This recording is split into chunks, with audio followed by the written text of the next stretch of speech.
De producent van de stintbakfiets vreeg Joert het faillissement door.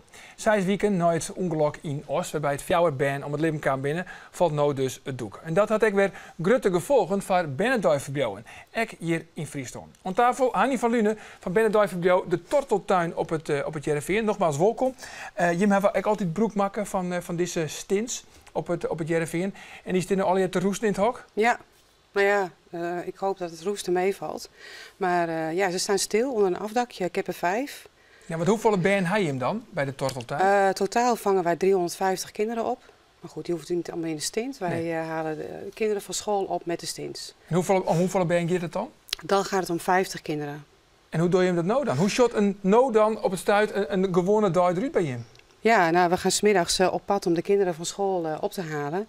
En voorheen gingen we altijd met auto's en met onze 5 stints. En die 5 stints moeten we nu vervangen. En dat doen we met busjes. Ik heb 1 bus gekocht, 2 huren we.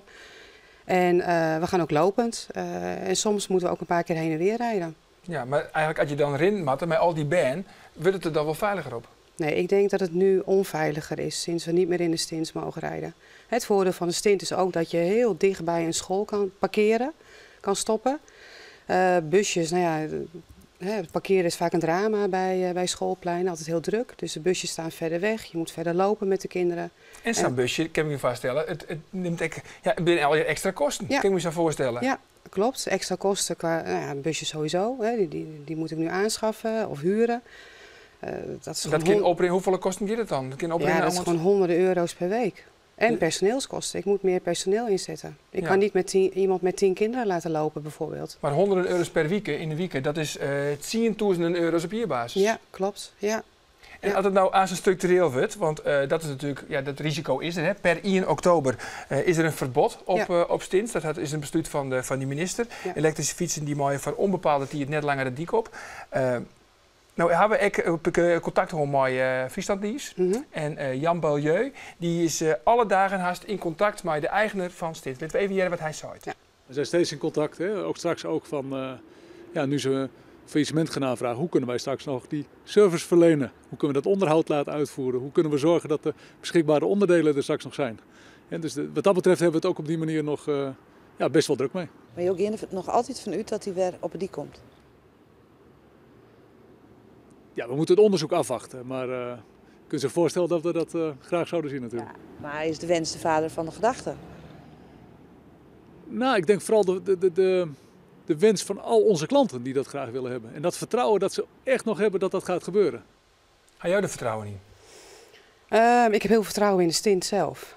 Wij hebben dat 7 jaar geleden, we zijn net zo oud als het bedrijf van de stint eigenlijk. Dat is wel grappig. Wij zijn ook in 2011 opengegaan en vanaf het begin eigenlijk al met stints gereden. Nog nooit problemen gehad. Juist voor de stint gekozen omdat hij heel veilig is. Heel milieuvriendelijk. Kinderen vinden het heel erg leuk. Maar toch kan ik me wel vaststellen dat er nou orden binnen. En die willen al het beste voor hun eigen band. Dat ze zeggen van, nou ja, laten we eerst het onderzoek maar even oorwachten.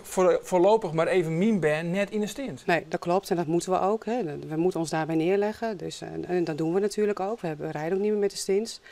Ben er mensen die dat COC zeggen? Van voorlopig mijn band maar even net in de stint? Of heel dol net meer in de stint? Toen het ongeluk gebeurd was er 1 ouder die zei, ik wil voorlopig niet meer dat mijn kind in de stint zit. En dat respecteren we ook. Maar goed, nu kunnen we er allemaal niet meer mee rijden.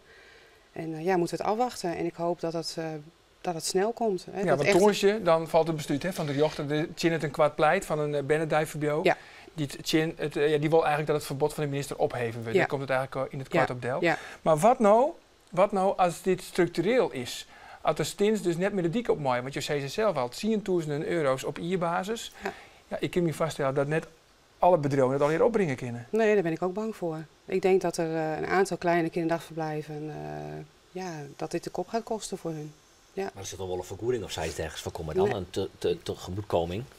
Ja, daar moeten we maar afwachten. En daar gaan we wel ons best voor doen natuurlijk. Hè. Ik heb wel heel veel contact met andere kinderopvang in Nederland. En we gaan wel iets bedenken. Ook met de brancheorganisatie gaan we kijken of we toch hier iets, een soort van inhoudschadevergoeding maar goed, als dat verbod er komt van de stint, hè, je nou dus met busjes en rint, maar ben er oren alternatieven?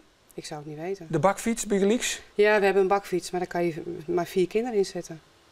4 kinderen en 1 begeleider, dus dat gaat nog meer personeel kosten. Hè? En een stint kan je met 1 persoon met 10 kinderen. Ja, een bakfiets 1 met 4. Dat schiet natuurlijk niet op. Nee. Dus al met al, het verbod op de stint zorgt voor enorme grote problemen eigenlijk bij de Benidorm-periode. Ja, en het voelt voor ons ook niet goed omdat het onderzoek nog steeds niet afgerond is. Dit besluit is genomen op basis van hypotheses en twijfels en het misschien dit, misschien dat. En dat is voor ons heel moeilijk te verkroppen. De hele gang van zaken. De hele gang van zaken. Sint jou eigenlijk net? Nee, het zint me helemaal niet. Een beetje symboolpolitiek eigenlijk. Ja.